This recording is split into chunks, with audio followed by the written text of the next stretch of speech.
এলাকাতে আছে মেয়ের মা বাতাস করতে হয় ছেলের মাকে, আছে না? এর চেয়ে বড় ছোট লোক আর কি আছে? আরে ছেলের মা বাতাস করবে মেয়ের মাকে কেন?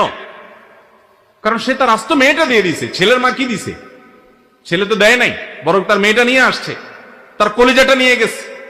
যার মেয়ে হয় এই মেয়েটা যখন পরের বাড়িতে তুলে দেয় কি কষ্ট হয় তার মনের ভিতরে সে জানে। মেয়ের বাবা না হলে এটা বোঝা যাবে না।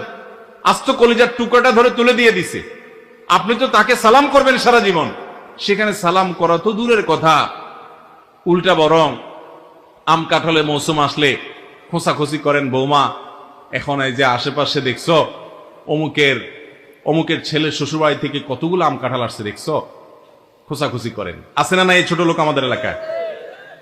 ভাইরা আমার, এটা নাজায়েজ এবং গুনাহ, এটা খাওয়া হালাল নয়, এটা চাঁদাবাজি, নিকৃষ্ট চাঁদাবাজি।